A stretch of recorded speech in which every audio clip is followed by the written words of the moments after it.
Assalamualaikum warahmatullahi wabarakatuh.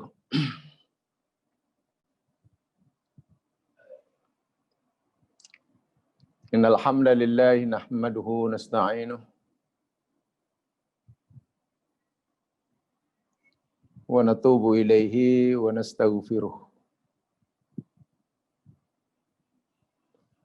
Na'udzu billahi min syururi anfusina wa min sayyiati a'malina. May yahdihillahu fala mudilla lahu wa may yudlil fala hadiyalah.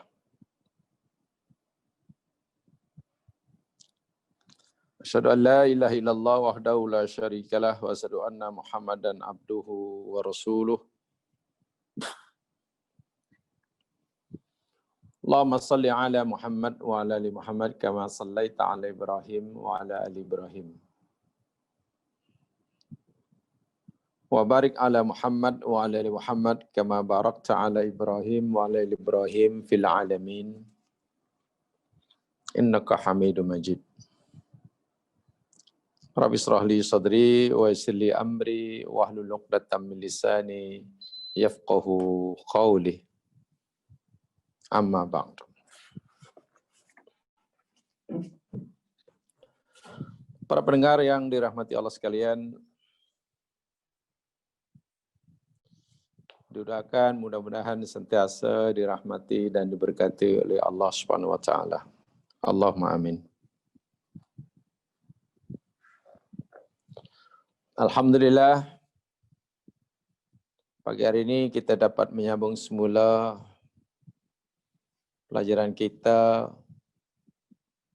tentang hakikatul hayat. Dan insyaAllah kita akan sambung penjelasan kita tentang ayat yang ke-7 daripada muka surat 16. Coba dibuka notanya. Muka surat 16 ayat yang ke-7 yang sebagiannya, bagian pertama kita telah pelajari sama pada siri yang lepas. Ayat ini masih dalam rangkaian ayat-ayat yang menceritakan tentang hakikat kehidupan dunia, yakni ianya sebagai bala, sebagai ujian.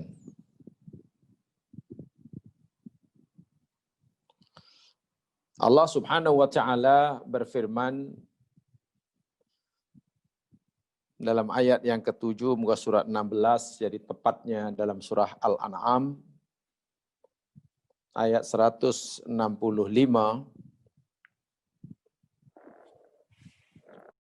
A'udzu billahi minasyaitonir rajim. Bismillahirrahmanirrahim. Wa huwa alladzi ja'alakum khala'ifal ard wa rafa'a ba'dakum fawqa ba'din darajat liyabluwakum fima atakum inna rabbaka sari'ul iqab wa innahu laghafurur rahim. Yang bermaksud, dan dialah Allah, Zat yang telah menjadikan kamu sekalian sebagai penguasa khalifah bumi. Dia juga telah mengangkat, meninggikan sebagian kamu atas sebagian yang lain dengan beberapa darajat. Karena dia hendak menguji kamu pada apa yang dia telah berikan kepada kamu. Sesungguhnya Tuhan kamu itu maha cepat menyiksa, dan sesungguhnya dia sungguh maha pengampun, lagi Maha mengasihani. Dalam siri yang lepas, pada siri lepas saya telah jelaskan ada dua istilah yang agak berbeza dalam Al-Quran. Contohnya di dalam ayat ini Allah gunakan kalimah khalaifal ard. Khalaifal ard. Sementara dalam surah Yunus ayat 14 Allah gunakan kalimat khalaifa fil ardi. Ada kalimah fi. Yunus 14 dan juga Fatir 39. Ini saya telah jelaskan, tidak perlu saya ulangi. Yang keduanya juga telah dijelaskan sama tentang apa makna khalifah di muka bumi. Dan apa tugasan seorang khalifah. Ini juga telah dipelajari pada siri yang lepas. Ada 2 poin besar yang kita pelajari minggu lepas. Sekarang kita akan teruskan, yakni tentang kalimat wa rafa'a ba'dakum fauqa ba'din darajat. Wa rafa'a ba'dakum fauqa ba'din darajat. Dan dia Allah telah meninggikan sebagian kamu atas sebagian yang lain dengan beberapa derajat.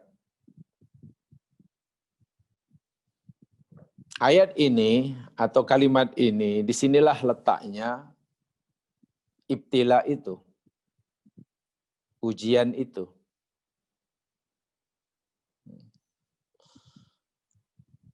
Allah menyatakan kerana, selepasnya itu liyabluwakum, kerana dia hendak menguji kamu. So, ujian yang Allah sebutkan dalam ayat ini yakni ditinggikannya sebagian kita, dilebihkannya sebagian kita atas sebagian yang lain. Allah Subhanahu wa taala memberikan nikmat ibqa kepada hamba-hambanya di dunia ini tidak sama banyak, tidak sama ada dari segi kuantitinya maupun dari segi kualitinya, dari segi kadar dan jumlahnya, jenisnya. Saya ulangi. Dalam ayat ini Allah berfirman, Allah lebihkan sebagian kamu atas sebagian yang lain dengan beberapa darjat kerana dia nak menguji kamu pada apa yang dia berikan pada kamu. Apa maksudnya? Yang pertama,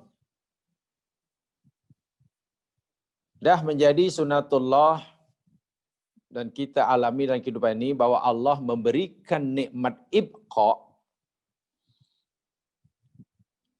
Agak jamaah masih sarap yang masih ingat, saya pernah jelaskan banyak kali, nikmat Allah ada 2, satu nikmat ijad, kedua nikmat ibqa. Nikmat ibqa yakni nikmat yang dengan nikmat itu kita dapat melangsungkan kehidupan. Ya, segala keperluan hidup lah. Bumi, langit dan isinya. Itu nikmat ibqa. Bahwasanya Allah memberikan nikmat ibqa kepada hambanya ini tidak sama.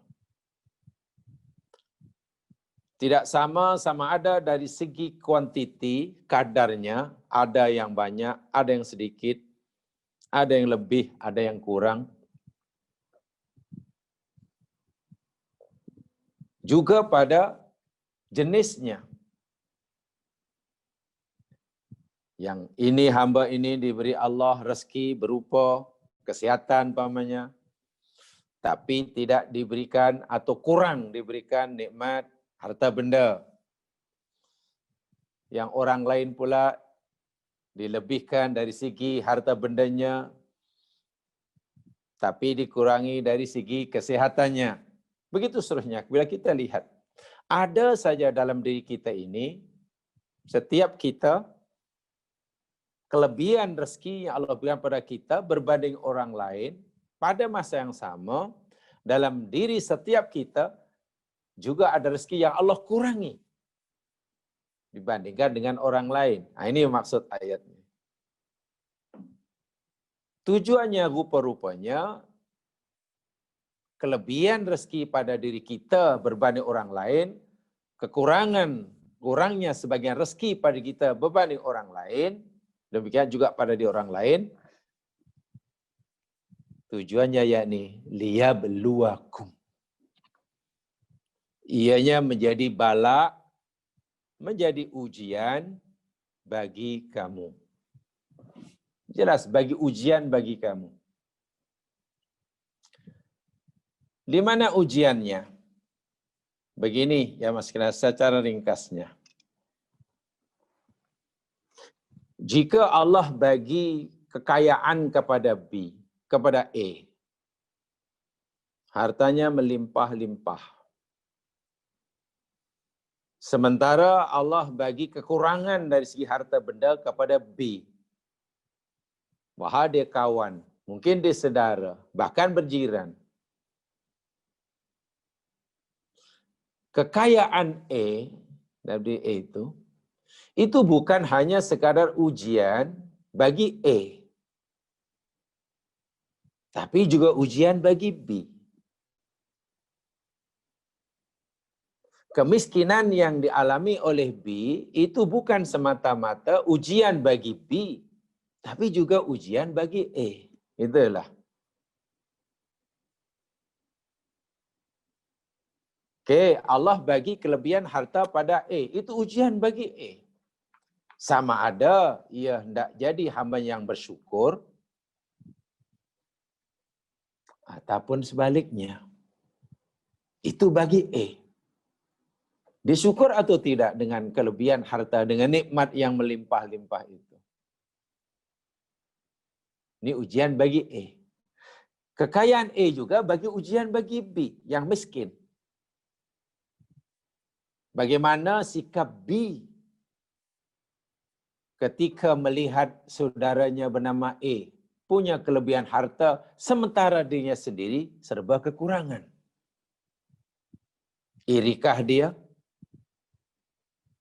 Puaskah dia dengan pembahagian Allah? Tetap yakinkah bahwa Allah Subhanahu wa taala Maha Adil? Atau jangan-jangan terlintas dalam hatinya merasa bahwa Allah tidak adil memperlakukan hambanya? Kenapa ia kurang? Kenapa itu lebih? So, kekayaan A bukan sekadar ujian bagi A, tapi ujian bagi B yang melihatnya. Demikian juga sebaliknya. Kemiskinan yang dialami oleh si B, itu jelas ujian bagi B. Sabar atau tidak tadi saya katakan. Adakah tetap yakin bahwa Allah ni Maha Pengasih, Maha Penyayang, Maha Adil? Atau sebaliknya? Dan juga kemiskinan B itu ujian bagi A yang kaya raya. Bagaimana sikap A yang kaya ketika melihat saudaranya miskin ini? Nak jadikan jirannya yang miskin ini sebagai lumbung emas, dimanfaatkan, dieksploitasi kemiskinannya, disuruhnya bekerja, berkhidmat, beri khidmat kepadanya. Karena tentulah si miskin perlukan mata pencarian. Dipaksanya untuk bekerja dengan kuat, tetapi ia hanya bersedia memberinya gaji dan upah yang paling sedikit. Begitukah sikap A pada B? Atau mungkin timbul rasa kasih sayang lalu sedar, ya Allah, kenapa agak-agak, apa rahsianya ya Engkau ya Allah? Engkau aku bagi lebih, sementara jiranku, saudaraku kurang. Lalu untuk apa kelebihan yang Engkau berikan padaku ini ya Allah? Jangan-jangan kelebihan yang Engkau berikan padaku ini, Engkau suruh aku berkongsi dengannya. Tengok, masing-masing kita ini adalah ujian bagi orang lain. Apapun keadaan kita. Orang kaya, kekayaan, ujian bagi orang itu, jadi ujian bagi orang miskin. Kemiskinan seseorang, ujian bagi orang itu, tapi juga ujian bagi orang lain. Ini yang dimaksudkan. Sebab itulah, untuk menjalani kehidupan secara hakiki, sesuai dengan apa yang dikehendaki Allah Subhanahu wa taala. Kalau kita boleh simpulkan,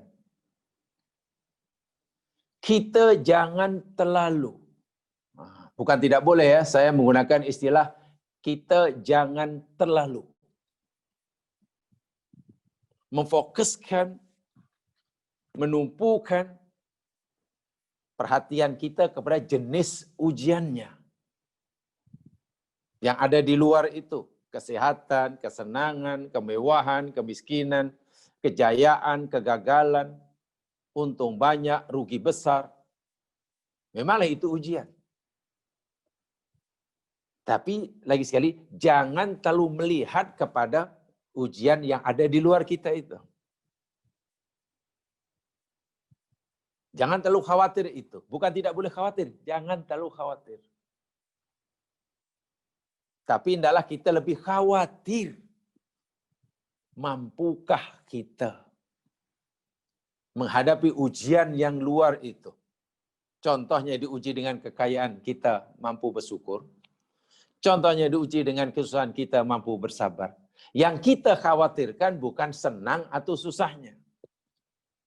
Bukan kaya atau miskinnya. Bukan untung atau ruginya. Bukan sehat ataupun sakitnya. Bukan semata-mata itu yang lebih kita risaukan. Tetapi yang wajib kita khawatirkan dan takutkan, mampukah aku mensyukurinya? Jika Allah bagi diri ini kesenangan, bagaimana jika gagal? Lalu apa artinya kesenangan hidup, kesehatan, kejayaan, jika kita gagal mensyukurinya? Kan neraka tempatnya. Dan apa ruginya orang diuji dengan susah, dengan sakit, dengan kerugian, penderitaan?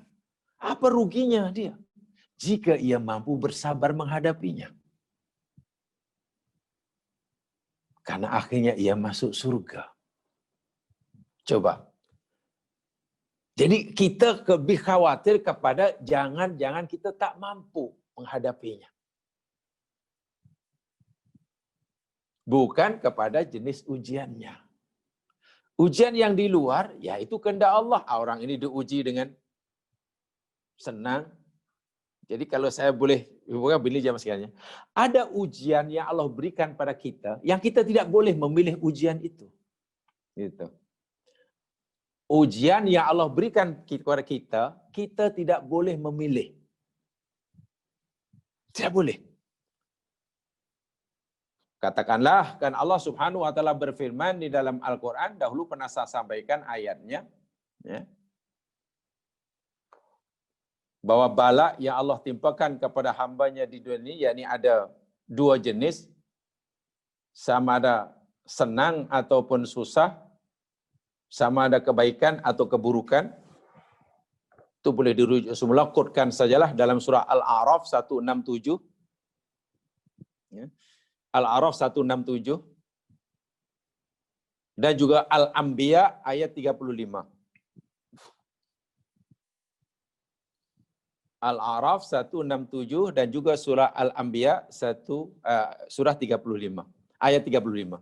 Di situ Allah memberitahu kita bahwasanya bala yang Allah timpakan kepada kita di dunia ini ada dua macam. Quran sebut hasanat dan sayiat. Itu Al-A'raf 167. Dalam surah Al-Anbiya, Allah menyebut ujian yang Allah timpakan kepada hamba di dunia ini ada dua juga. Tapi Allah dengan menggunakan istilah asyar, keburukan, dan al-khair, kebaikan. Samalah itu maksudnya. Ringkasnya, ujian yang Allah timpakan pada kita, ujian yang ada di luar diri kita lah. Ada dua. Kalau tak senang, ya susah. Kalau ia bukan kemewahan, ya kesengsaraan, kekurangan. Kalau bukan harta benda yang banyak, ya harta benda yang sedikit. Kalau bukan kejayaan, kegagalan. Kalau bukan untung banyak, ya rugi banyak. Kalau bukan sehat, ya sakit. Itu sajalah. Tak lebih daripada itu. Ini ujian yang ditimpakan oleh. Ada yang diuji dengan senang, ada yang diuji dengan susah. Ada yang diuji dengan sakit, ada yang diuji dengan sehat. Ini yakinkan dalam diri kita. Dan ujian-ujian yang Allah timpakan pada kita ini, kita tidak boleh memilih. Kita tidak boleh memilih. Katalah, ya Allah, ya Tuhanku, karena Engkau telah memberitahu kepada kami semua, bahwa Engkau akan uji hamba-Mu ini dengan kesenangan, ada yang Kau uji dengan kesusahan, ada yang Kau uji dengan kemewahan, ada yang Kau uji dengan kemiskinan. Tolong ya Allah, ujilah hamba-Mu ini dengan senang, dengan kesenangan, dengan harta benda, dengan kesehatan. Bolehkah kita memilih? Tak, Allah sendiri yang akan memilihkannya. Ya, bolehlah mungkin kita berdoa, ya Allah, janganlah Engkau uji kami dengan kemiskinan. Sila. Namanya berdoa. Tapi akhirnya Allah jugalah yang memilihkan buat kita jenis ujian apa yang Allah akan timpakan pada hambanya. Senang ke, susah ke, kaya ke, miskin, rugi ke, untung. Sebab itu saya kata tadi, bab apa yang tentang ujian yang Allah akan menimpa kita, ini urusan Allah. Kita jangan terlalu fokus kepada itu, jangan terlalu bercampur tangan, mencampuri dalam urusan ini. Jangan terlalu mencampuri. Ya, paling-paling kita hanya berdoa tadilah. Ya Allah, janganlah Engkau uji kami dengan kesusahan. Lalu kalau Allah tanya, habis kalau Engkau tak mau aku uji dengan kesusahan, Engkau nak diuji dengan apa? Ya Allah, ujilah aku dengan kesehatan, ujilah aku dengan kemewahan, ujilah aku dengan begitu kan maksudnya. Dan kita begitu yakin bahwa kita pasti akan lulus bila Allah uji kita dengan kekayaan. Dan kita pasti yakin kita akan gagal bila Allah uji dengan kesusahan. Masya Allah. Itu saya katakan, pasti kita bingung kalau kita fokus kepada ujian yang luar. Itu pilihan Allah. Sebab itu tadi saya katakan, jangan terlalu fokus kepada jenis ujian yang menimpa kita. Itu Allah yang memilih. Dengan segala kebijaksanaannya, Allah Maha mengetahui, untuk hambaku ini, aku uji dengan kelebihan harta. Untuk hambaku ini, aku uji dengan kekurangan harta. Untuk hambaku ini, aku uji dengan kejayaan. Untuk hambaku yang satu ini, aku uji dengan kegagalan. Itu Allah yang Maha tahu memilihkannya. Habis kalau kita tidak perlu terlalu jauh campur tangan dalam menentukan jenis ujian yang menimpa kita. Lalu apa yang patut kita risaukan? Yang wajib kita risaukan. Yang wajib kita berikan tumpuan 100% bila diuji. Yakni ada dalam diri kita. Apa dalam kita? Mari kita lihat. Di dalam ayat yang kita baca ini, yakni surah Al-An'am, ayat yang ke-65, tolong underline firman Allah, liyabluwakum fima atakum. Liyabluwakum fima atakum. Coba itu di tanda ya, ditanda. Karena itu ini yang penting yang ingin saya sampaikan. Liyabluwakum fima atakum.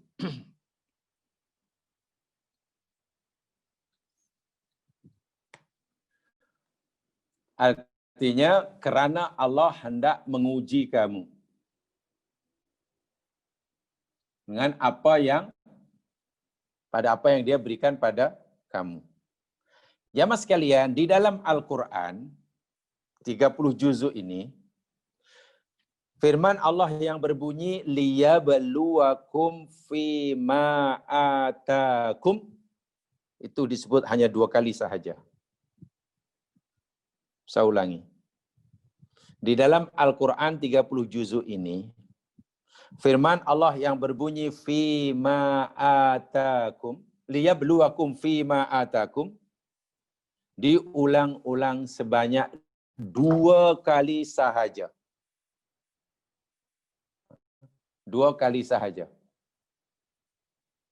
Yang pertama, yakni dalam ayat yang sedang kita pelajari ini, Al-An'am 165. Yang keduanya di dalam surah Al-Ma'idah. Al-Ma'idah. Ayat 48. Coba perhatikan. Ini penting ini.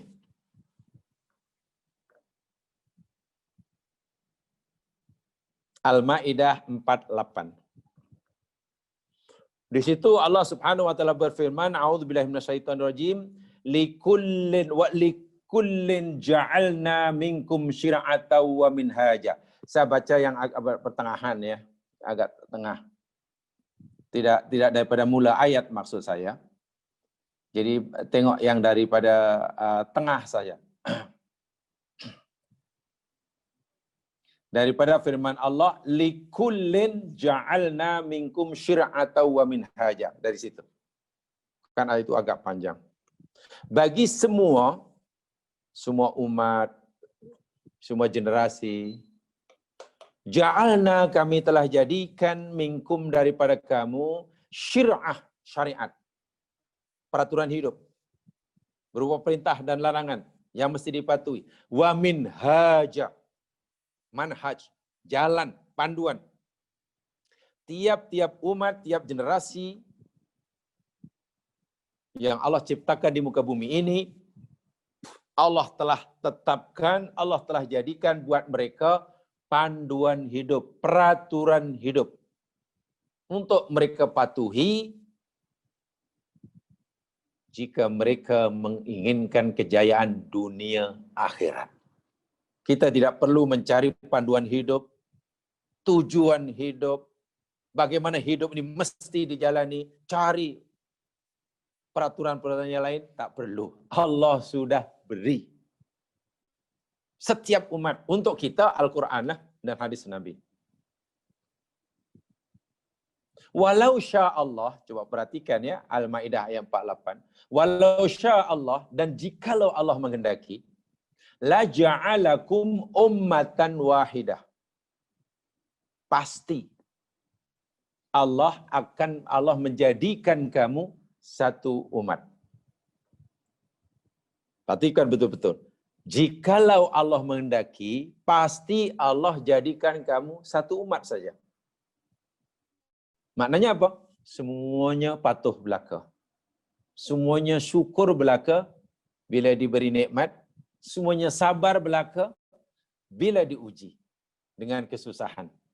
Semuanya mukmin, semuanya muhlisin, muslimin, tak ada kafirin, tak ada munafikin, tak ada musyrik, tak ada. Semuanya mukmin, macam malaikat. Jikalau Allah menghendaki, Allah jadikan kamu wahai manusia satu umat saja. Semuanya baik belaka, semua iman belaka, tak ada yang bengkok, semua lurus belaka. Macam malaikat lah. Itu jika Allah menghendaki. Nah, bagi yang sudah agak lama belajar, tentu tahulah makna lau tu ya. Lau yang terjemahan Melayunya yakni jikalau. Itu dalam bahasa Al-Quran, yakni kalimat yang digunakan untuk menunjukkan benda yang mustahil. Artinya apa? Apa yang Allah sebutkan selepas lau itu benda yang mustahil. Yang tak mungkin terjadi. Dalam ayat ini, apa yang Allah sebutkan selepas lau, yakni sya'Allah, masyiah Allah.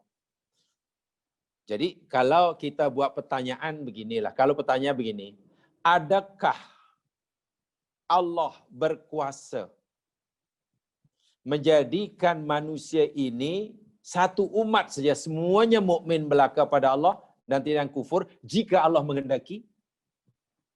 Kalau pertanyaan adakah Allah berkuasa menjadikan semua manusia mukmin jika Allah kehendaki, jawapannya berkuasa. Jawapannya iya. Sebab itu pertanyaan kuasa atau tidak. Tapi kalau pertanyaan begini, adakah Allah masyiah? Bukan iradah ya. Adakah Allah masyiat? Adakah masyiah Allah? Gitu. Adakah masyiah Allah? Jadi Allah menghendaki semua manusia ini menjadi mukmin, tak ada yang kafir macam malaikat? Jawapannya tidak mungkin. Masyiah Allah tidak mungkin menjadikan semua manusia mukmin sebagaimana para malaikat. Habis kalau Allah tidak mungkin masyiah, macam mana? Wah, jika Allah menghendaki semua mukmin belaka macam malaikat. Oh, tujuannya ini dia. Walakin, sambungan ayat itu, liyabluwakum fima atakum. Tetapi liyabluwakum fima atakum. Masya Allah. Kerana Allah hendak menguji kamu fima atakum, pada apa yang Dia berikan kepada kamu. Coba fahami betul-betul ya, sebab saya agak perlahan sedikit. Di dalam Al-Quran, kalimat liyabluwakum fima atakum disebut 2 kali. Pertama dalam Ali Imran 165 yang sedang kita pelajari. Kedua dalam Al-Maidah ayat 48. Tapi tahukah kita, konteks ayat ini berbeza. Sehingga makna liyabluwakum fima atakum itu berbeza maknanya. Berbeza maksudnya. Di dalam surah Al-An'am 165, maksud liyabluwakum fima atakum, kerana Allah hendak menguji kamu pada apa yang Allah berikan pada kamu. Apa yang Allah berikan pada kamu sebagai ujian bagi kamu. Apa di situ maksudnya, yakni itulah pemberian Allah melalui sifat rububiyahnya itu.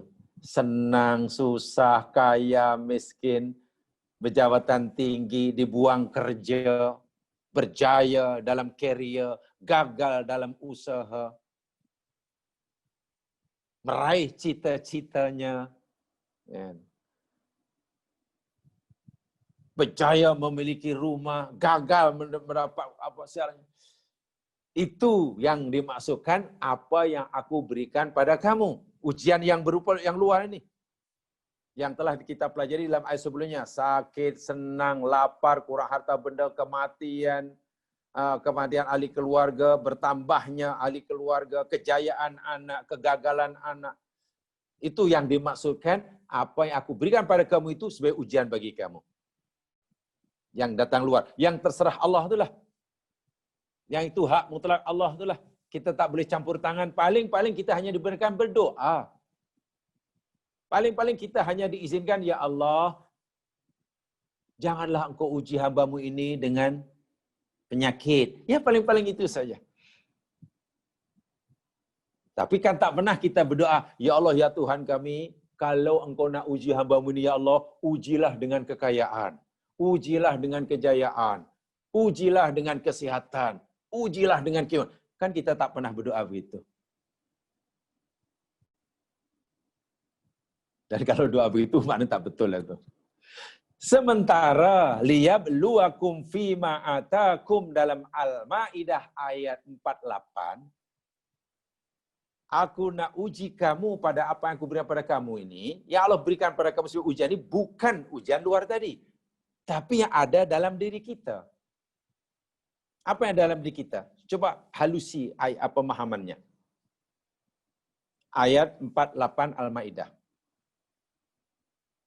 Yakni mula-mula Allah berfirman begini. Kalaulah aku kehendaki, aku berkuasa menjadikan kamu ini semua mukmin belaka. Tapi aku tak menghendaki begitu. Sehingga kamu ada yang mukmin, ada yang kafir.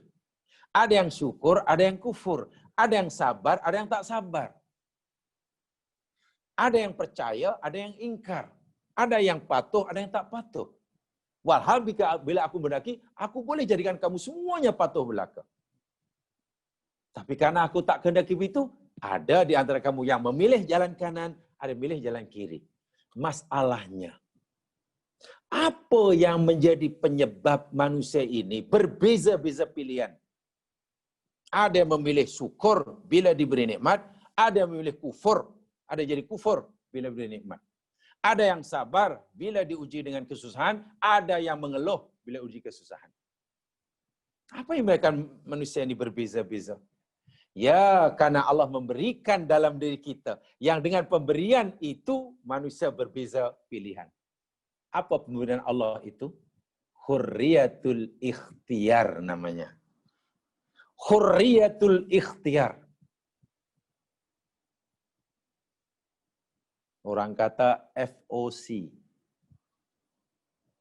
FOC. Freedom of choice. Kebebasan memilih. Kebebasan memilih itu letaknya dalam diri kita. Dan itu pilihan kita. Bukan Allah yang memilihkannya. Itulah sebenarnya letak ujian sebenar dalam hidup. Mudahnya begini. Wahai hambaku, aku nak bagi ujian kamu, ini pilihan aku. Yang aku nak jadikan ujian buat kamu. Apa dia? Kemewahan hidup. Ini aku yang pilih, bukan kamu yang milih. Dan aku mau dengan ujian kemewahan ini, kamu mensyukurinya. Bila kamu ingin senang dunia dan akhirat. Aku perintahkan kamu mensyukurinya. Walau bagaimanapun, aku bagi pilihan kepada kamu. Kamu nak memilih mensyukuri nikmatku pun silakan. Kamu nak mengkufuri nikmatku sekalipun silakan. Tapi aku mau kamu mensyukurinya. Bila kamu memilih untuk mensyukurinya, aku akan beri kamu pahala. Bila kamu memilih untuk mengkufurinya, aku akan balas dengan siksa. Sekarang terpulang pada kamu. Tengok. Kepada B pula, wahai hambaku, aku pilihkan ujian bagi kamu, dan ini kamu tidak boleh memilih, yakni kesusahan, kekurangan harta benda, masalah, berbagai masalah dalam hidup, aku pilih, aku berikan pada kamu. Ini pilihan aku. Kematian, kerugian, hilang barang. Kemudian, aku suruh kamu, bila aku uji kamu dengan kesusahan itu, sabarlah. Aku mau kamu bersabar. Sebab bila kamu bersabar, nanti aku bagi pahala, yakni surga. Walau bagaimanapun, aku bagi kamu kebebasan memilih. Namanya hurriyatul ikhtiyar. Walaupun aku suruh kamu bersabar dengan ujian kesusahan yang aku timpakan, aku bagi kamu kebebasan memilih. Kamu nak bersabar pun sila, dan nanti aku akan bagi kamu surga. Kamu nak memilih mengeluh pun dan menuduh aku tidak adil pun, merasakan bahwa aku tidak adil, aku tidak sayang, aku tidak sepatutnya buat begitu pada kamu, sila kamu buat begitu. Tapi ingat, bila itu yang kamu pilih, kamu akan dibalas dengan neraka. Terpulang pada kamu. Inilah ujian sebenar yang Allah sebutkan dalam Al-Maidah 48. Setelah itu Allah kata, fastabiqul khairat. Berlomba-lombalah dalam kebaikan. Kembali seperti mana saya sebutkan di awal tadi. Bila kita faham seperti jamaah sekalian, dalam menghadapi ujian hidup, saya ulangi, jangan terlalu tertumpu pada jenis ujiannya yang menimpa kita. Karena itu pilihan Allah. Senang ke susah, dapat barang ke hilang barang kan, kematian ahli keluarga ke, bertambah ahli keluarga ke, kejayaan, kegagalan, untung banyak, rugi banyak. Masya Allah. Itu Allah yang pilihkan. Kita tidak diberi hak untuk bercampur tangan terlalu jauh. Paling-paling kata saya, kita hanya berdoa. Tapi yang kita diberi pilihan untuk menentukan nanti kita berjaya atau tidak. Hurriyatul ikhtiar, kebebasan memilih yang Allah berikan pada kita, di tangan kita, kita nak gunakan mana. Kita nak menggunakan kemampuan kita mensyukuri nikmat yang Allah berikan pada kita sebagai ujian bagi kita, dan kita akan dapat pahala. Atau kita menggunakan kebebasan kita untuk mengkufuri nikmat tersebut. Karena kita diberi kebebasan. Nak kufur-kufurlah. Tapi kita mesti bertanggung jawab dengan pilihan kita dan masuk neraka. Saya ulangi sekali. Tidak salah kita risau dengan ujian yang menimpa kita. Contohnya penyakit. Contohnya hilang barang. Contohnya kemiskinan. Boleh risau. Tapi kita dah lebih risau. Lebih takut. Jika kita tidak mampu bersabar. Kita tidak mampu bersabar menghadapi ujian susah tadi. Di awal tadi saya katakan. Apa untungnya kita diuji dengan pelbagai kesenangan hidup, tetapi kufur. Kan tempatnya di neraka. Dan apa ruginya orang yang diuji dengan pelbagai penderitaan hidup? Bak kata orang, senang tak pernah, susah tak pernah senang, sakit tak pernah sehat, gagal tak pernah berjaya, rugi tak pernah untung. Tapi ia sabar sesabar-sabarnya. Sebagai sabarnya para ulul azmi. Apa ruginya dengan ujian susah sepanjang hayat jika di akhirat masuk neraka karena kesabarannya? Dan apa untungnya orang yang diberi kesenangan di dunia sepanjang hayat, tapi karena gagal mensyukurinya, ia masuk neraka di akhirat. Sebab yang menyebabkan kita nanti di surga atau di neraka di akhirat, dapat pahala atau dapat sehat di akhirat, bukan tergantung pada bentuk ujian yang menimpa kita. Bukan. Kalau orang diuji dengan sakit, pasti neraka. Oh tidak.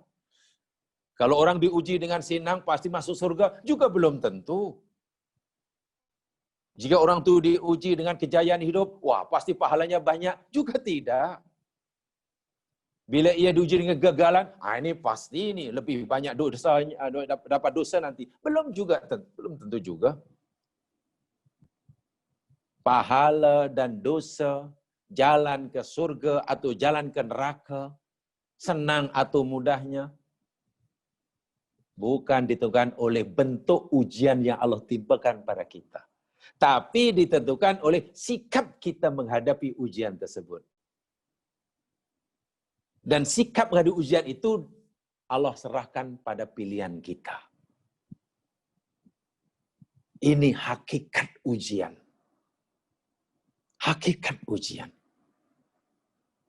Dan Allah telah memberi contoh dalam Al-Quran luar biasa. Orang yang paling lengkap diuji oleh Allah, senang, ujian senang pun ada, ujian susah pun ada. Dan dia berjaya karena senang dan susah yang menimpanya itu bukan pilihan dia, itu pilihan Allah. Tapi untuk sabar atau untuk syukur, untuk sabar atau tak sabar, syukur atau tak syukur, itu pilihan yang diuji. Contohnya Nabi Yusuf alaihi salam. Coba renungkan kisah Yusuf. Semua kita maklum bahwa kisah para nabi yang terlengkap di dalam Al-Quran dalam satu surah daripada awal hingga akhir, yakni kisah Nabi Yusuf. Kisah para nabi yang lain, yakni dikisahkan ya sedikit-sedikit. Di sini sedikit, di tempat ayat lain sedikit, begitu. Tapi yang betul-betul lah kisah seorang nabi bermula pada awal hingga akhir, ada dalam satu surah sahaja, yakni kisah Nabi Yusuf, dalam surah Yusuf. Suatu kisah Nabi Yusuf ini disebut sebagai ahsanul qasas, sebaik-baik cerita. Coba tekan kisah Nabi Yusuf. Mula-mula Nabi Yusuf diuji oleh Allah dengan, Allah pilihkan ujian bagi Yusuf, yakni ujian susah. Ujian yang semua orang tak suka. Yang kita kata musibah lah. Zaman kanak-kanak Allah dah pilihkan ujian untuk si Yusuf alaihissalam menjadi mangsa kedengkian adik-beradik. Adik-beradik sangat dengki. Karena merasa orang tuanya tidak berlaku adil kepada mereka. Kenapa Yusuf mendapat kasih sayang lebih? Sepatutnya mereka lah yang mendapat kasih sayang lebih daripada orang tua karena mereka lebih tua. Itu fi'ah mereka. Jadi haknya mereka tak puas hati dengan cara orang tuanya, cara Nabi Yakub mengasihi anak-anaknya. Tapi peliknya, rasa tak puas hati ini, geram hati ini, bukan diarahkan kepada bapaknya, yang mungkin tidak berani. Tapi diarahkan, ditimpan pada Yusuf. Mereka sudah diracun dalam fikiran dia, selagi Yusuf ini masih hidup, nampaknya Allah pasti akan kasih yang ayah, pasti hanya akan pada Yusuf. Kita tak pernah mendapatkan kasih yang lebih, selagi Yusuf ada. Satu-satunya cara, bila kita ingin mendapatkan tumpuan kasih sayang orang tua, Yusuf mesti dinyahkan. Apa salah Yusuf tiba-tiba mereka dicampak dalam perigi buta? Ini ujian, ini Allah yang pilih, bukan Yusuf yang pilih. Yusuf tak pernah memilih. Ya Allah, kalau kau nak uji aku pun, ya Allah janganlah uji yang susah. Tak ada. Allah pilih campak dalam perigi. Yusuf sudah menjadi mangsa kedengkian adik-beradik. Ini ujian yang Allah pilihkan. Bagaimana sikap Yusuf? Yusuf proteskah? Yusuf mengeluhkah? Yusuf menuduh Allah tak adilkah? Yusuf berfikir yang bukan tentang Allah kah? Yusuf berkata pada Allah, ya Allah, kenapalah engkau timpakan pada aku musibah seberat ini? Apa salahku, apa dosaku? Pernahkah Yusuf kata begitu? Sama sekali tidak. Yusuf hanya mampu bersabar. Menahan keinginan untuk marah, itu ada, tapi ditahannya. Keinginan untuk membenci, membalas perbuatan abangnya, itu ada, tapi ditahannya. Kemampuan menahan keinginan nafsu yang tidak baik, itu namanya sabar. Sabrun itu maknanya imsak, menahan. Jadi orang sabar bukan orang yang tidak ada keinginan untuk marah. Bukan tidak ada keinginan untuk menyesal. Bukan tidak ada keinginan untuk kecewa. Keinginan itu ada. Tetapi ia tahan. Nah, menahan itulah namanya sabar. Yusuf berjaya melalui ujian pertama. Yusuf boleh tadi marah, boleh sabar, boleh menyalahkan Allah, boleh berfikir yang bukan tentang Allah. Ya itu kan Allah beri kebebasan. Nak sabar sila, tak nak sabar sila. Tapi Yusuf memilih untuk sabar. Yusuf berjaya. Dia tidak mati rupanya dicampak dalam perigi. Allah antar hambanya, digerakkan hambanya untuk menyelamatkannya. Yusuf pun akhirnya ditemukan oleh kafilah niaga. Pelayannya yang disuruh, pembantunya yang disuruh untuk mencari air, turunkan timba dalam perigi, diangkat, bukan hanya dapat air, tapi dapat Yusuf bergayut di. Seronok ini peniaga, jumpa seorang kanak-kanak. Tapi namanya peniaga, otaknya yakni otak duit, dia pun fikir, yalah betul lah budak ini sekarang dah jadi hamba abdi kita. Kita boleh suruh buat macam-macam tanpa upah kerana sudah jadi hamba sahaya. Tapi apalah untungnya memelihara, menjaga hamba abdi yang masih kanak-kanak. Kerja tak kuat lagi, belum boleh. Makan mesti kuat, rugi je lah. Jual aja lah. Yusuf dijual di Mesir. Ini ujian kedua. Hilang kemerdekaan dirinya sekelip mata. Yusuf menjadi mangsa kerakusan, ketamakan manusia. Merdeka, tiba-tiba dijual jadi hamba. Bukankah itu ujian? Siapalah yang memohon pada Allah supaya suatu hari akan dijual jadi hamba abdi? Tak ada. Itu Allah yang memilihkannya. Adakah mereka ujian kesusahan yang kedua ini Yusuf menyalahkan Allah? Juga tidak. Yusuf tetap bersabar. Adakah merasa Allah tidak berlaku adil? Juga tidak terlintas sama sekali. Adakah Yusuf hendak melawan? Mungkin ada, hendak berprotes kepada ahli peniaga tadi. Tapi apakan daya? Tidak mampu. Ya tahan aja lah keinginan untuk tak puas hati. Ujian kedua Yusuf lepas. Walaupun dia boleh sabar, boleh protes, boleh tidak sabar, boleh menuduh Allah tidak adil, boleh ridha dengan ketentuan Allah, terpulang. Dua ujian dilepasinya dengan jayanya. Selepas Yusuf remaja, mengindak remaja, pemuda, Allahu Akbar. Rupa-rupanya istri pembesar Mesir terpesona terhadap Yusuf. Istri pembesar Mesir yakni ingin mengkhianati suaminya. Ingin mengajak buat sirong, mengajak Yusuf buat sirong. Yakni berzina. Ini ujian yang luar biasa nih. Yusuf hanya hamba abdi di tempat itu. Yang menginginkan dirinya untuk melakukan maksiat, yakni membesar. Membesar. Adakah Yusuf waktu itu tidak ada keinginan kepada perempuan tadi? Ada, Quran cerita. Perempuan itu ada keinginan pada Yusuf, Yusuf pun ada keinginan sebagai lelaki yang normal. Tapi keinginan Yusuf ini ditahan oleh Yusuf. Memohon kepada Allah agar diberi kemampuan dapat mengawal, menahan keinginannya terhadap perempuan tadi. Mohon pada Allah agar Allah bantu supaya berjaya menolak permintaan tuan besar ini, puan besar ini. Dan Yusuf tahu risiko dia. Apalagi membesar itu sudah memberitahu jika tidak mau memenuhi kehendaknya, dia akan dipenjarakan. Yusuf tahu itu. Yusuf kata, tak apalah, aku lebih milih penjara daripada mengikuti kehendak dia. Bila aku masuk penjara, ya mungkin diriku, duniaku rugi.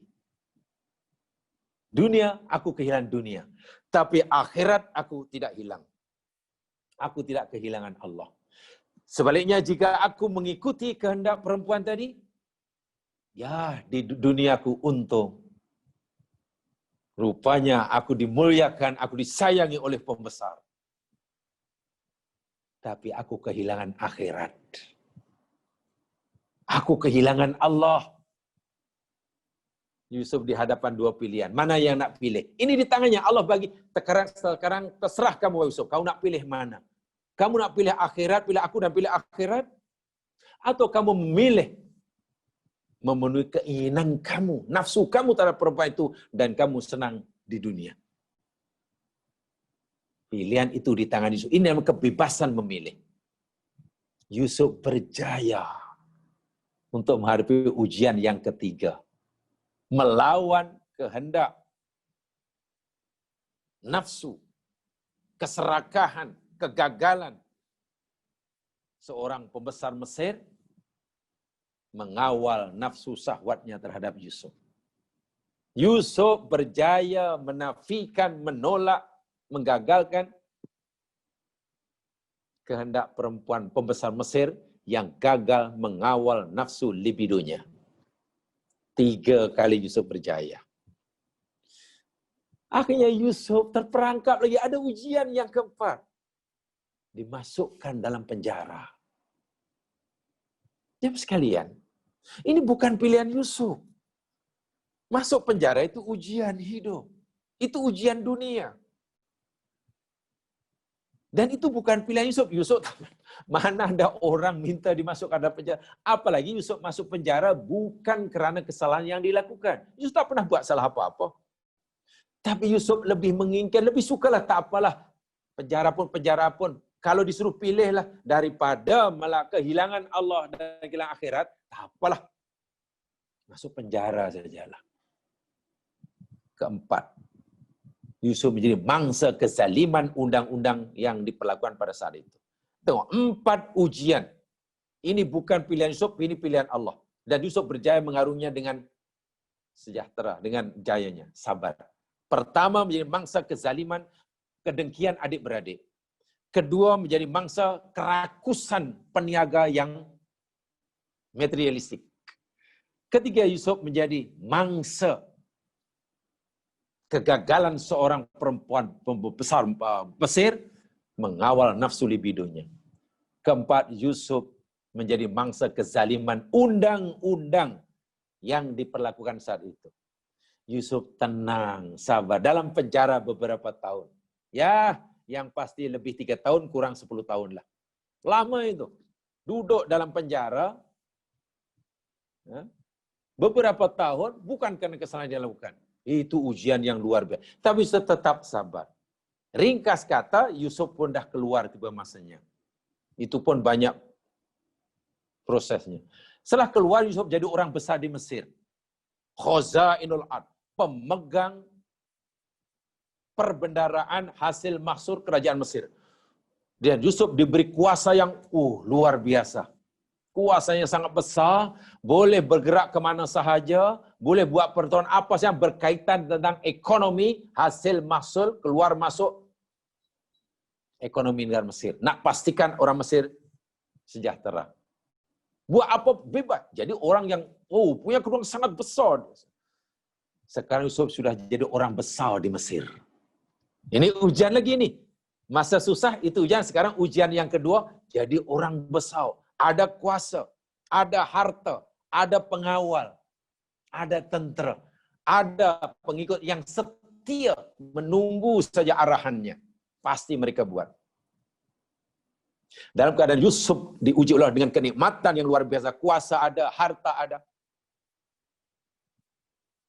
Tiba-tiba adik-beradik yang beberapa tahun dahulu mencampakkannya dan pergi datang ke Mesir. Karena negaranya, negeri Yusuf, negara asal Yusuf kebuluran. Minta bantuan. Diringkaskan cerita, Yusuf kenal adik-beradiknya ini. Ini abang aku, ini abang Fulan. Ini yang pegang aku, ini yang campak aku dalam perigi. Ini yang mengkhianati. Yang menzalimi aku masa dahulu. Mereka tidak kenal Yusuf. Tengok.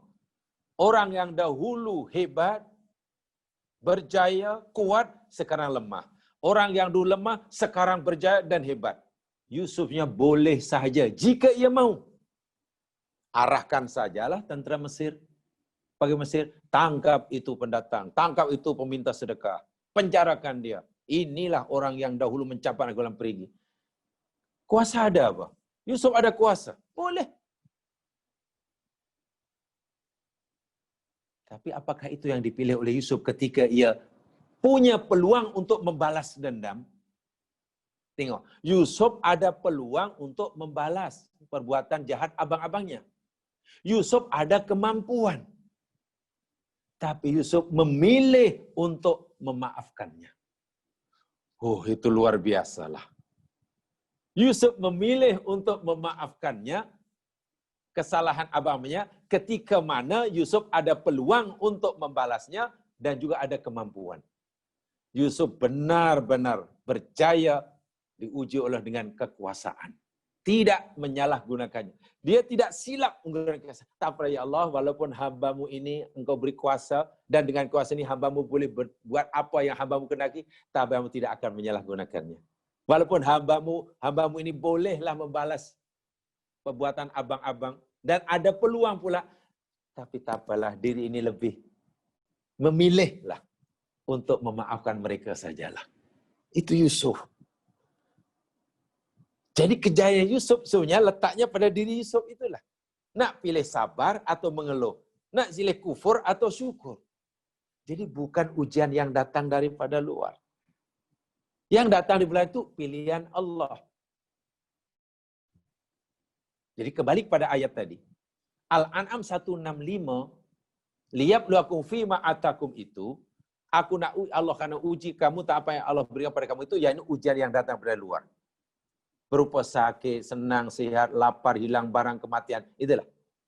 Sementara liyabluwakum fima atakum dalam surah Al-Maidah ayat 48, itu kebebasan memilih. Dan ujian yang paling berat, yakni ujian yang Allah berikan pada kita itu, kebebasan memilih itu. Sekarang kamu nak pilih mana? Aku bagi kamu susah sekarang. Ini aku yang bagi, aku yang menentukan.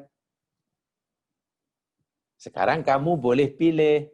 Karena aku bagi kamu pilihan, nak sabar atau nak mengeluh. Bila kamu pilih sabar, ini ganjarannya. Bila kamu pilih mengeluh, ini balasannya. Terpulang. Itulah yang patut kita khawatirkan dalam hidup. Itu yang mesti kita takuti. Bukan yang datang dari luar, tapi yang ada dalam diri kita. Yang ada dalam diri kita. Sebab zaman sekarang, jika kita silap, sepatutnya kita memilih bersabar, tapi kita memilih mengeluh. Sepatutnya kita memilih untuk tetap meyakini bahwa Allah itu Maha Adil. Tapi tiba kita memilih untuk meyakini, berprasangka bahwa Allah tak berlaku adil. Mana kita silap pilihlah, silap menggunakan Hurriyatul Ikhtiyar. Allah beri amaran pada kita. Inna rabbaka sari'ul iqab. Sesungguhnya Allah itu maha cepat siksanya. Ini amaran pada mereka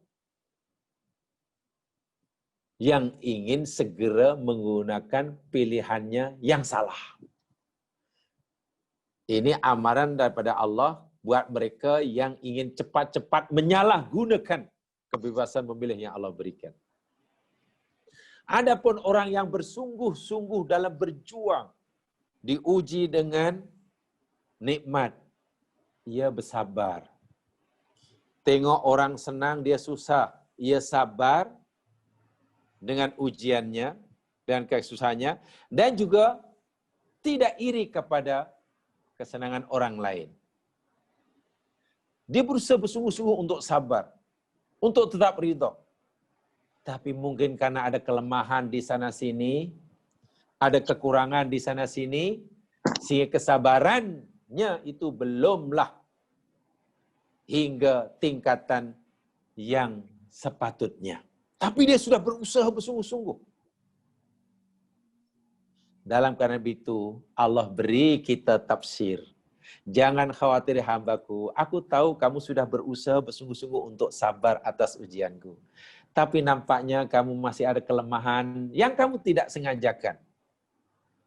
Maka kekurangan itu aku ampunkan. Innahu laghafurur rahim. Masya Allah. Aku ni maha pengampun, maha pengasih. Demikian juga bagi mereka yang diuji dengan kesenangan. Bila kita diuji dengan kesenangan, kita sudah bercuba bersedaya upaya untuk mensyukuri setiap nikmat yang Allah berikan. Usaha bersungguh-sungguh mensyukuri dalam arti kata yang sebenar-benarnya sesuai dengan kehendak Allah dan Rasul-Nya. Tapi, lagi sekali, mungkin kerana kelemahan kita, karena kemampuan kita terbatas, karena kejahalan kita yang belum hilang juga, karena keterbatasan ilmu kita yang sedikit, sehingga syukur kita pada Allah belum memenuhi makna syukur yang sebenar. Tapi kita telah berusaha bersungguh-sungguh. Dan Allah Maha tahu bahwa kita telah melakukannya dengan bersungguh-sungguh. Maka bila itu yang berlaku, Allah kata, tak apalah hambaku, karena kamu ini telah berusaha bersungguh-sungguh untuk mensyukuri nikmatku, walaupun sebenarnya syukur kamu itu belum sempurna, aku tahu. Tapi belum sempurna bukan karena kamu tak mau, tapi belum sempurna karena kamu rupanya belum cukup kemampuan dan kamu berusaha bersungguh-sungguh. Tak apa, kekuranganmu itu aku ampunkan. Indah sekali hidup kalau kita fahami seperti itu. Tapi hidup tidak ada artinya, jamaah sekalian. Diuji apapun, bila orang tak faham, hidup ini tiba-tiba menjadi kosong dan tidak ada artinya. Hidup hanya menambahkan bebanan untuk dibawa ke akhirat, bukan menambahkan bekalan untuk dibawa ke sana. Apa tidaknya diuji dengan kesenangan tidak bersyukur. Diuji dengan kesusahan sedikit merasa Allah tidak berlaku adil. Pertanyaannya kenapa saya bukan dia? Kenapa ya Allah saya? Kenapa bukan dia? Apa salah saya? Apa dosa saya? Hingga bila ya kita menyesali kehidupan seperti itu? Sebab lagi sekali, jangan terlalu berfikir, jangan terlalu mencampuri urusan Allah tentang ujian yang Allah akan berikan pada kita. Itu pilihan Allah, itu kehendak Allah. Diuji senang ke susah, itu Allah yang pilih. Paling lah, paling tinggi, paling jauh lah. Ya, kita hanya mampu berdoa. Doanya paling-paling minta dijauhkan, ya Allah, janganlah engkau uji hamba-Mu ini dengan penyakit, ya Allah. Janganlah engkau uji hamba-Mu ini dengan kesusahan, ya Allah. Janganlah engkau uji hamba dengan kemiskinan. Bolehlah doa. Tapi beranikah agak-agak lah. Agak-agak berani atau tidak di antara kita yang berdoanya begini, ya Allah, ya Tuhanku, ujilah, kalau engkau nak uji hamba-Mu ini, ya Allah, ujilah dengan kesenangan hidup. Kalau engkau nak uji hamba-Mu ini sama ada iman hamba-Mu ini kuat atau tidak, ya Allah, uji dengan harta benda yang banyak. Jawatan yang semakin meningkat. Ada yang berani doa itu? Kan tidak ada kan? Itu yang kita tahu sebetulnya apa yang menimpa kita itu dipilihkan oleh Allah. Dan Allah Maha Bijaksana. Untuk hambaku yang seperti ini, ada kelemahan, ada kekurangannya di sini. Sebab Allah tahu kekurangan hambanya. Di mana kelebihannya, dia kekurangannya. Untuk hamba yang seperti ini, Allah pilihkan, aku uji dengan kesusahan, umpamanya. Saat ini. Yang ini pula aku uji dengan kesenangan. Dan tujuan ujian itu, lagi-lagi, ini dalam dahulu siri-siri yang lepas saya pernah nyatakan, tarbiyah. Ingat itu. Allah tidak pernah menguji hambanya dengan pelbagai ujian apapun yang tujuannya untuk membinasakan. Bukan. Tapi tujuannya untuk tarbiyah. Mendidik. Supaya lebih baik, lebih baik, lebih baik, lebih baik. Yang keduanya, apapun bentuk ujian, apapun jenis ujian yang Allah timpakan pada hambanya ini, berat ke ringan ke, menurut kita, ujian itu sebetulnya masih di bawah kemampuan kita menghadapinya. Dengan arti kata lain, Allah tidak pernah timpakan ujian pada hambanya melebihi daripada kemampuan hamba itu menghadapinya. Sehingga tak betul lah ada orang kata, oh ujian saya tahun ini sangat berat, saya tak larat makna menunggunya. Jangan sekali-kali kata, ya Allah, kenapa berat sangat ya Allah ujianku, ujian yang kau berikan pada hamba ini, ya Allah berat sekali ya Allah, hamba-Mu tak larat nak memikulnya. Tak. Kalau kita mengadu pada Allah dengan ucap itu, Allah akan jawab, aku tidak mungkin memberi bebanan pada kamu, wahai hambaku, melebihi daripada kemampuan yang aku berikan pada kamu. Kan kamu sudah tahu, aku pernah beritahu kamu, la yukallifullahu nafsan illa wus'aha. Allah tidak akan memberi bebanan pada hambanya, kecuali ikut kadar kemampuannya. Artinya, analogi mudah, Allah tidak suruh kita untuk membawa bebanan 50 kg jika Allah hanya beri kita kemampuan mengangkat 30 kg. Itu analogi dia.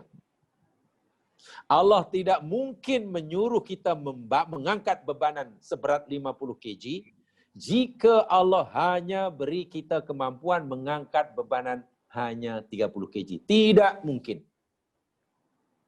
Bahkan, nanti saya tunjukkan ayatnya. Jarang sekali soalnya Allah menyuruh kita mengangkat bebanan 30 kg, jika Allah bagi kita kemampuan mengangkat hanya 30 kg aja. Itu kok sangat jarang. Biasanya yang berlaku, umumnya yang berlaku jamaah sekalian, Allah bagi kita kekuatan mengangkat bebanan 30 kg, tetapi ketika Allah menyuruh kita mengangkat beban itu hanya seberat 20 kg. Artinya apa? Kadar ujian yang Allah timpakan pada hamba ini sebetulnya masih di bawah kemampuan hamba menghadapinya. Tak ada melebihinya. Kalau itulah realiti kehidupan, itulah kata Quran. Nanti satu juga ayatnya. Kenapa ramai orang merasa ujian terlalu berat sehingga merasa tak mampu menanggungnya? Mungkin begitu pertanyaannya. Jika itu kata Al-Quran, kenapa ramai orang yang merasakan bahwa ujian Allah terlalu berat sehingga ia merasa tak mampu nak mengatasinya, lalu mengadu pada Allah, ya Allah, kenapalah ujianku berat sangat ya Allah. Ini dah lebih dari yang sepatutnya ya Allah. Hamba-Mu tak larat ya Tuhan. Betulkah Allah tu beri bebanan melebihi kemampuan? Jawapannya tidak betul. Yang betul, bebanan yang Allah berikan pada hambanya ini, kalau itu ujian, sentiasa di bawah kemampuan hamba itu. Bukan di atas, di bawah. Apa macam mana orang itu merasa tak mampu? Puncanya ini. Mari kita lihat ayatnya. Coba lihat firman Allah Subhanahu wa taala.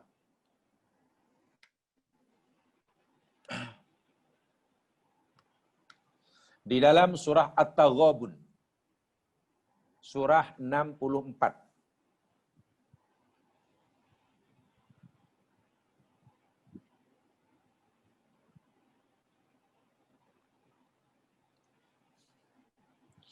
Surah 64 ayat yang ke-11.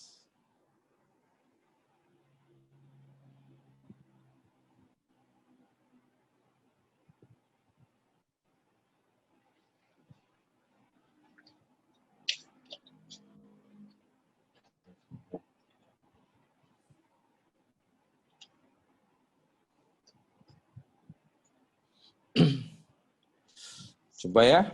Surah 64 ayat yang ke-11. A'udzu billahi minasyaitonir rajim. Bismillahirrahmanirrahim.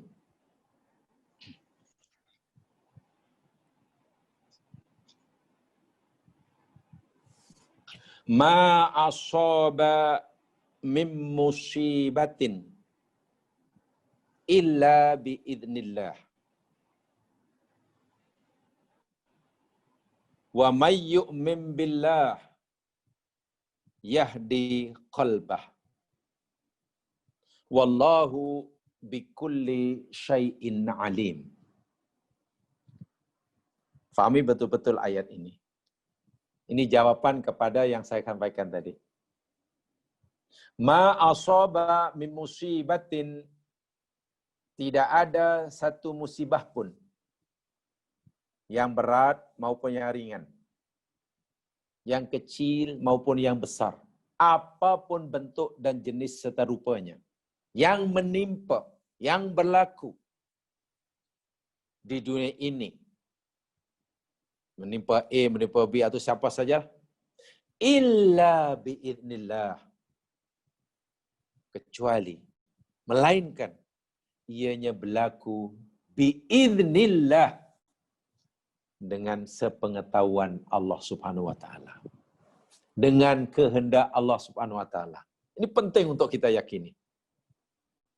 Tidak ada musibah yang menimpa kita, senang ke susah ke, suka ke duka ke, ia berlaku kerana idznullah. Idznullah itu yakni kehendak Allah, idznullah itu yakni pengetahuan Allah. Sebab idnun dalam bahasa Arab ini ya mas sekalian, tak sama dengan izin dalam bahasa Melayu ya. Nah, ini tolong difahami, mungkin yang dah lama belajar tahulah itu. Idnun dalam bahasa Arab, idnillah itu bahasa Arab. Bahasa Arab ini bukan izin Allah, bukan. Sebab izin dalam bahasa Melayu dengan idnun dalam bahasa Arab maknanya berbeza. Izin bahasa Melayu kan maknanya apa ya? Permission ya. Mana permission, mana dia sudah diizinkan, mana seakan ridha lah. Apa kenapa awak pergi? Sudah dapat keizinan. Maknanya yang bagi izin tu ridha. Sedangkan idznullah maknanya bukan begitu. Idznullah itu mana pengetahuan Allah dan kehendak Allah. Artinya tidak ada benda yang berlaku di dunia ini kecuali Allah telah mengetahuinya sebelum ia berlaku dan Allah yang menghendaki ia berlaku. Bukan kita. Itu yang tadi saya katakan awal tadi. Itu pilihan Allah. Dengan segala kebijaksanaannya, pengetahuannya, Allah Maha tahu kelemahan dan kelebihan hambanya. Sehingga musibah itu disesuaikan dengan kelebihan dan kekurangan, kekuatan dan kelemahan hamba yang hendak diuji. Itu kita kena yakin saking-yakinnya. Dengan keyakinan seperti itu, kita yakin bahwa Allah Subhanahu wa taala tidak silap uji. Allah tidak silap menguji. Kan ada orang kata saya kata, ya Allah, kenapalah engkau uji ini kepada, kenapa aku pula yang kena, ya Allah, kenapa bukan dia? Why me? Kenapa aku? Kenapa bukan dia? Apa salahku? Itu kan seakan-akan kita menduduh Allah, Allah silap menimpakan ujian itu, kenapa ujian macam itu kepada kita? Kenapa bukan kepada dia? Kan begitu kan seakan-akan. Tanpa kita sedari. Allah jawab, oh tidak. Tidak ada ujian yang menimpa yang berlaku kecuali dengan pengetahuan aku dan kehendak aku. Sehingga aku tak pernah silap kepada siapa ujian ini aku timpa. Kalau kamu fikir ujian ini silap menimpa kamu seperti orang lain, itu silap kamu memahami ujian aku. Tengok. So awal-awal pun kita sudah mulai memprotes Allah. Itu pasti hatinya bingung lah. Kalau awal-awal kita sudah merasa protes, merasa Allah silap menimpakan ujian, itu pasti ujian akan terasa berat. Pertama kita yakin itu pilihan Allah, bukan pilihan kita. Dan Allah tak pernah salah memilih ujian itu ditimpan pada siapa. Karena itu berdasarkan pengetahuannya dan itu berdasarkan kehendaknya. Paham ya setakat itu? Kemudian, kembali pada yang saya sampaikan tadi, Allah tidak mungkin menimpakan ujian itu di atas kemampuan hambanya mengatasinya. Allah tak mungkin memberi bebanan melebihi daripada kemampuan. Sebelum ujian itu datang, Allah dah beri kemampuan dah. Tadi saya bagikan satu analogi, sebelum Allah suruh kita mengangkat bebanan 30 kg, Allah sudah bagi kita kemampuan untuk mengangkat bebanan seberat 40 kg. Itulah. Tak mungkin Allah suruh kita mengangkat bebanan 20 kg, sementara kemampuan mengangkat Allah belum bagi. Tak mungkin. Atau tidak mungkin Allah suruh kita mengangkat bebanan 30 kg, tapi bila kemampuan mengangkat yang Allah berikan pada kita hanya 20 kg. Juga tidak mungkin. Bahkan mungkin Allah pun tidak akan memberi bebanan, menyuruh kita mengangkat bebanan 30 kg jika kemampuan kita mengangkat yang Allah berikan hanya 30 kg. Yang sering berlaku. Berdasarkan ayat ini nanti, Allah suruh kita mengangkat bebanan 30 kg, itu berat, tetapi Allah telah berikan terlebih dahulu kemampuan dalam diri kita mengangkat bebanan 40 kg atau mungkin 50 kg. Habis kenapa kita merasa tidak larat mengangkatnya? Merasa terlalu berat? Kuncinya di sini. Wa may yu'min billah yahdi qalbah. Ini kuncinya. Fahami betul-betul. Wa may yu'min billah, wa man, dan siapa saja. Allah tak kira. Tak pandang bulu, tak pilih kasih laki perempuan, baru masuk Islam, lama masuk Islam, pandai kurang pandai, bijak atau sudah berpengalaman, lama mengaji, kurang masih sedikit sekejap mengaji. Siapa saja. Orang dahulu ke orang sekarang yang beriman kepada Allah. Nah, inilah kunci dia. Iman pada Allah, merasa punya Allah dan yakin Allah itu menolongnya. Yakin bahwa bimbingan Allah itu pasti betul. Yakin bahwa kekuatan itu datang daripada Allah, bukan dalam diri kita. Yakin bahwa Allah tidak menzaliminya. Yakin Allah memberikan jalan yang terbaik. Bergantungnya hanya kepada Allah, bukan kepada selain Allah. Ikut apa yang Allah suruh buat. Daripada alif hingga ya. Itu iman. Iman itu perlu pembuktian, bukan cakap. Inna solati wa nusuki wa mahyaya wa mamati lillahi rabbil alamin. Sesungguhnya hidupku, sesungguhnya solatku, ibadahku, hidup dan matiku lillah. Itu pengakuan. Allah minta apa buktinya? Apa buktinya? Buktikan apa yang kamu ucapkan. Nabi Ibrahim telah membuktikan. Dan berjaya. Karena dia tahu dia punya Allah. Hasbiyallah. Yang mencukupi aku adalah Allah. Wa ni'mal wakil. Ibrahim tahu diriku ini lemah menghadapi ujian seberat ini. Tapi aku punya Allah. Dan aku merasa cukup akan pertolongan Allah. Sebab itu Ibrahim sabar menghadapi ujian. Dibakar di api. Dan api kalah. Atau Allah kalahkan api. Api jadi sejuk. Bukan pasal Ibrahim pakai baju khalis api. Itu karena imannya pada Allah sudah tidak dipertanyakan lagi. Apa yang Allah suruh buat, dibuatnya. Apa yang Allah suruh tinggal, ditinggalnya. Walaupun berlawan dengan kehendak nafsunya. Itu mana iman. Bila hati sudah dilatih begitu, tentu dalam masa yang panjangnya, bukan pada hanya ketika diuji. Jadi maknanya bukan iman instan lah. Bukan iman instan. Sebab zaman sekarang kan serba instan. Makanan pun semua instan. Iman tidak boleh instan. Iman itu dilatih daripada setiap masa. Bila hati sudah begitu diikat dengan Allah, yang ada hanya Allah, kekuatan hanya kepada Dia, berserahnya ada pada Dia. Hasbunallahu wa ni'mal wakil. La haula wala quwata illa billah, hanya Dia. Tidak mengandalkan yang lain. Kemudian patuh segala apa yang ditunjukkan. Suruh buat, suruh berhenti, suruh duduk, suruh cakap, suruh diam. Yahdi qalbah, Allah kata.